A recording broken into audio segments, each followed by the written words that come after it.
Hello, and welcome to Dr. Shiny Tarot. This is a daily pick a card reading for December the 12th, Saturday. And the purpose of this reading is to give you a brief piece of advice or to help guide your overall focus for the day. And if you're looking for a longer and more detailed reading, please check out my channel. I do many other readings, including monthly readings, full moon readings, love readings, and others. So if you're new to pick a card readings, the way this works is that you will choose one of the three piles here, and then click on the timestamp in the description to skip ahead to the reading you've selected. Now, if you feel compelled to choose more than one card, that's fine. Please follow your intuition. There's likely to be good advice in each reading, even if one pile is more accurate than the others. So I've also added 3 crystals to aid in your selection. Have some bigger crystals here today. What we have is blue calcite, a desert rose, and green calcite. So I'm going to give you about 30 seconds to have some silence and meditate on what choice you'd like to make. And once you're done and you've made your choice, go ahead and find the timestamp in the description below. So let's go ahead and start the 30 seconds now.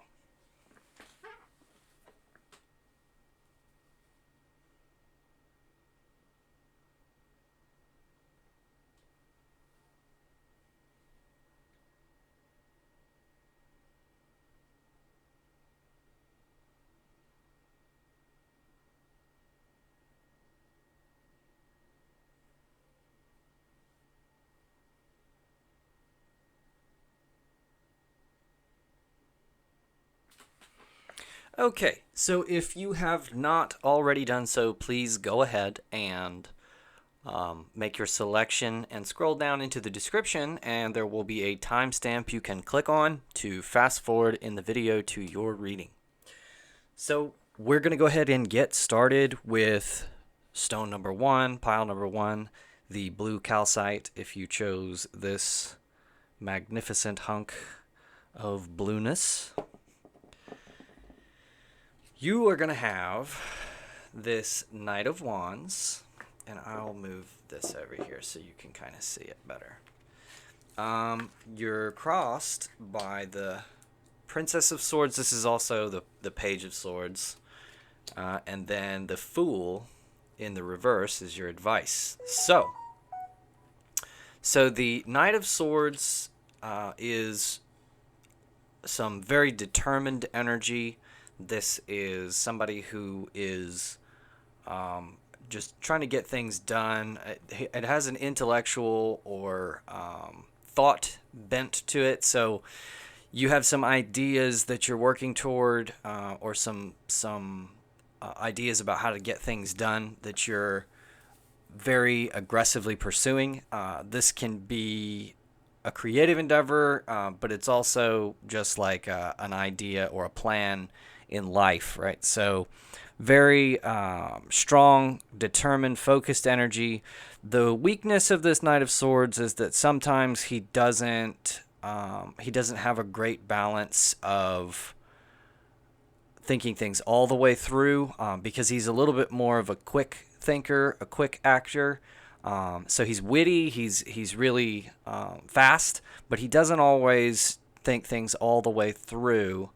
And then on the other side, usually over the course of the development of the knight, he becomes a little bit stubborn or inflexible to new ideas and creative elements and things like that. So it could be that you're a little bit determined and focused to get something done one particular way, and your mind's a little bit made up about it and that kind of thing. So the crossing energy of this Princess of Swords or Page of Swords invites you to add a little bit of the original energy that got you involved in the pursuit. So the Knight of Swords may have a little bit more of like a grind energy where you've kind of like fallen into this project and you're working at it really hard. Whereas the Princess of Swords, this is a little bit more of the initial idea before you've really put it into action. And this is that kind of spark that gets you excited and gets you wanting to, you've got a storm of ideas in your head and you're wanting to put them into action, but you haven't really matured that process enough yet. So it's really more of that creative and bright place. So there is in both of these, there's this need to be a little bit quick, need to not have things. We'll say there is the tendency to not have things planned out so much. So whether that is helping you or hindering you, that may be different in your circumstance. But what the advice for the current situation is this Fool in the reverse. So this is asking you to embrace the unknown a little bit more. So swords being involved with thought often deal with wanting to know how things are or wanting to know an outcome or something like that. So in this endeavor, I think this is pushing you toward more of like a creative space, which is trying things that you don't know are going to work out, having a little bit of ability to experiment or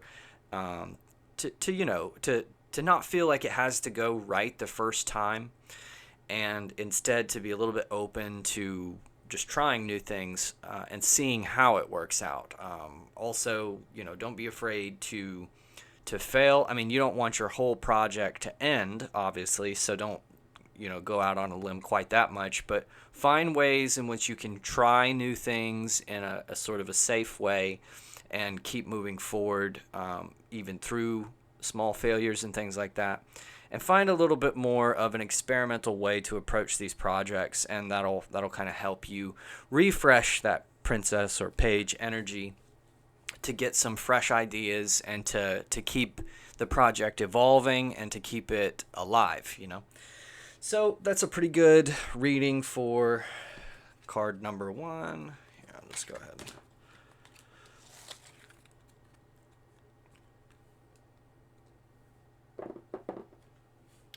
For the blue calcite. I don't know how I originally had that sitting there, like something like this. Okay, so now we're going to go ahead and we're going to move on to card number 2 with this desert rose. So for card number 2, you have the Queen of Pentacles or coins, and the Queen of Wands crossing. And then your advice, this Hierophant in the reverse. So the Queen of Coins, this is a very nurturing card. It usually has a lot to do with, this is one that comes up in pregnancy, but it's not, just pregnancy. The idea is like birthing some new idea or some new thing into reality. It's this creative and nurturing and energy. So during pregnancy you're creating and nurturing a new life, but an idea can also take the place of like a new baby in the meaning of this card, and it can be something that you're kind of nurturing in a way to bring about something that kind of takes on a life of its own. And it also has a lot of focus on like the home environment, on material success and wealth and that kind of thing. So it's a little bit this is like somebody who's really good at creating like a happy home, and she has everything together in the house very well. Things are organized the way that she wants them, and the money situation is probably pretty good, and she's got a good grasp on the home life. Now the Queen of Wands, this influencing or crossing energy, the Queen of Wands is a little bit more external and action oriented, whereas that Queen of Pentacles is a little more internal and resources oriented. So Queen of Wands is you're maybe feeling like things are great at home, things are fine around the house, and you're good there, but when you look out into the world, it may be a little bit scary or a little bit not following the direction you want it to go. And so there's this intrinsic need, I think, to put a little bit more of your values out there in the world, or to influence others in some kind of way to make the world a little bit more the way that you want it to be. to inject some action into the world around you, to help some people, or to, sometimes it's like taking on some projects or some pets or something like that, to where you're making an impact and you're becoming useful to the world. So this is being what's crossing you. It can be difficult to sort of balance those two energies very well, to where you're, keeping up with the good house and, focusing on the external. It's definitely a thing that requires a balance. It'll require you to kind of juggle a little bit, but find ways, once you have that good foundation of the Queen of Pentacles, find some ways to not get over encumbered with new projects or responsibilities, but to, put in at least a steady effort. And if you can, it's good to do some kind of project where you can watch it grow on its own and that kind of thing. So the Hierophant in the reverse, being your reverse card or your advice card here, is asking you to kind of be your own teacher, to be your own guide, to not necessarily focus on what everybody else is saying, to not focus on the environment around you or the rules and regulations and morality of those around you, but to sort of stand up for your own views and rights. So this could be an indication that what you need is out of the Queen of Wands here is to set your own moral standards and to find a way to impart those moral standards on the community around you. And the best way to do that is, to be an example, and people will follow your example. So if you're able to show others your success in really any endeavor, and people want to know how you got that success, because everybody's trying to be successful, right? Everybody wants to be successful. So if you demonstrate success, if you demonstrate that you can accomplish great things, then people are automatically going to want to come find out what the source of that success is, what the ideology or the sort of morality that you follow. How does that contribute to your accomplishments? So that's about it for card number 2.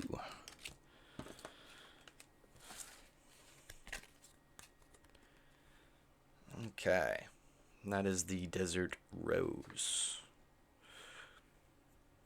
Okay, so now we are going to move on to card number 3. And it has a little fruit fly visitor. All right.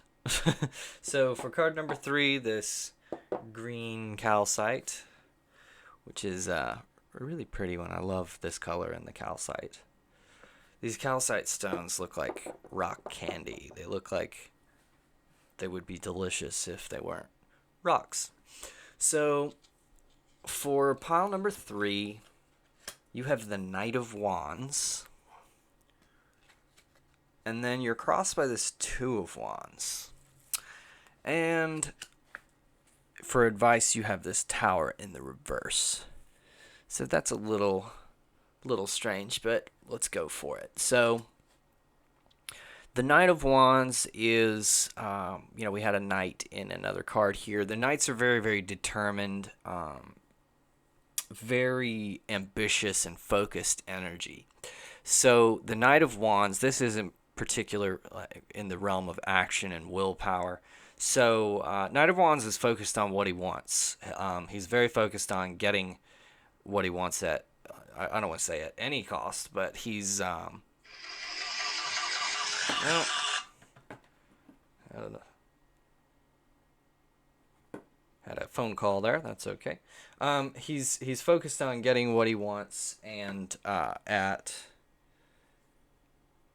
the expense sometimes of others, really, because he can be a little bit fixated on the end goal and not looking at what's going on around him in the meantime, or not so much involved with emotions or things like that. So in this particular artwork, this looks like a young businessman, somebody who's probably pretty ruthless or, straight to the point.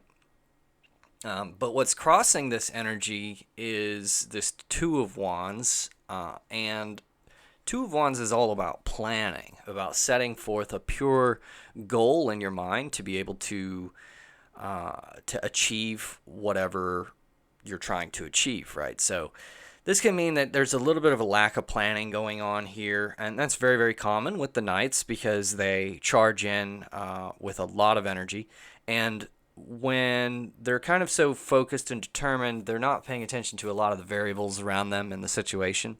So the Two of Wands basically asks you in this situation to think things through a little bit more, to set out a plan, to visualize where you're trying to end up, and to figure out how to get the whole situation aligned with your goal instead of just, focusing hardcore on where you're trying to get. Because, and one little piece of advice I can give you for this is that whenever you're focusing on some kind of a goal, try to remember that you're not only focusing on what you're wanting to achieve. What you're focusing on is, or what you should be focusing on to be successful, is the entirety of the situation where your goal is achieved. Okay, so in other words, you're not looking, you want this car. You're not simply visualizing getting the car. You're also visualizing the version of yourself and the situation, the circumstances where you have that car. So, and that's a much more powerful way of getting your will done. You know what I mean? To have a complete vision for where you're going to end up is far, far more powerful than just simply focusing on the thing, the object itself, the one thing that you want to get done.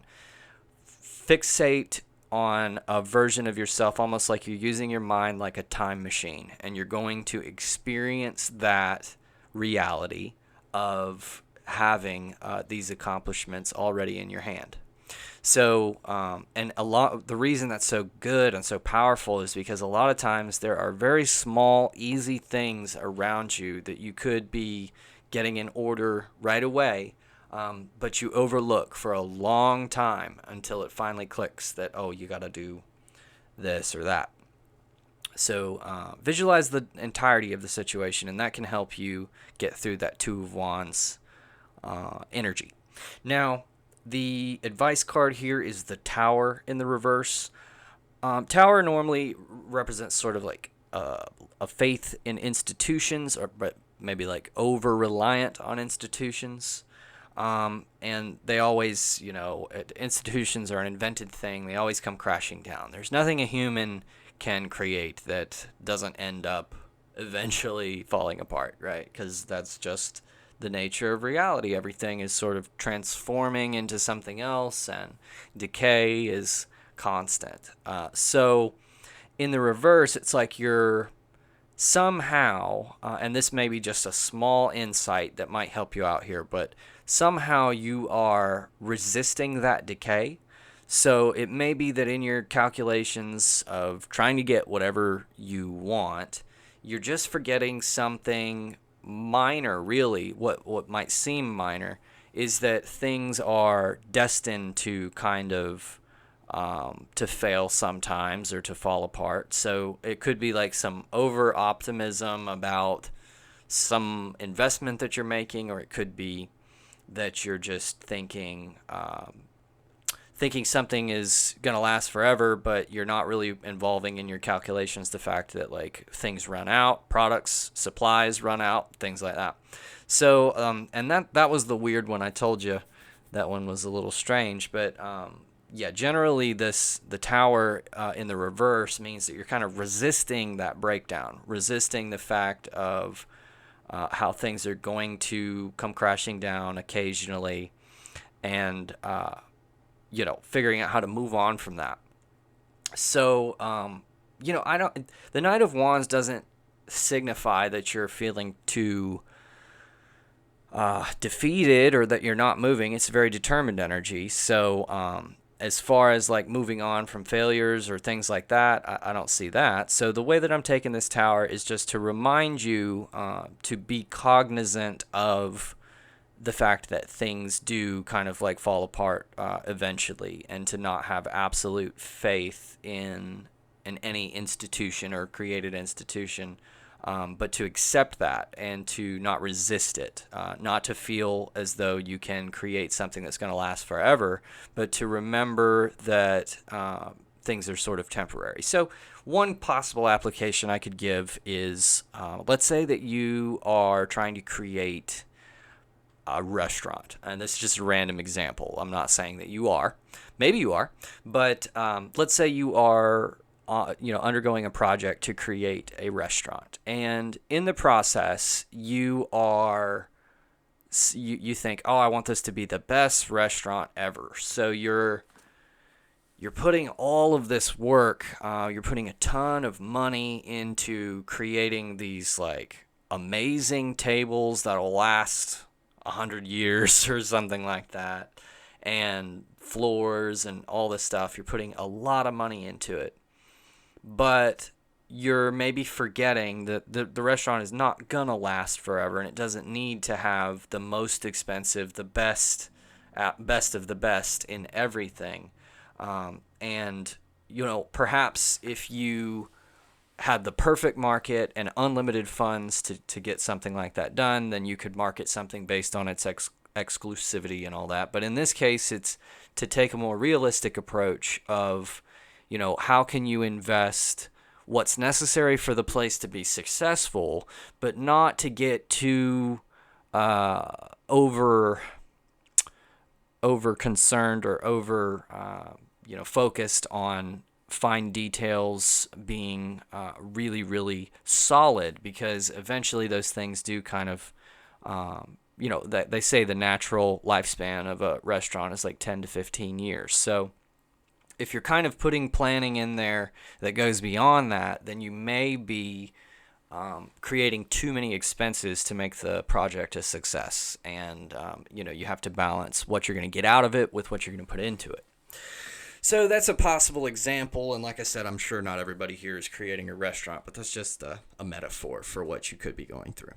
So that's it for the daily reading for today, and thank you for watching. Please leave me some comments. Let me know how this resonated for you, and if you have any other types of readings that you'd be interested in seeing, please let me know, and I would be happy to explore those possibilities with you. So until next time, this has been Dr. Shiny Tarot, and thanks again, and we'll see you next time.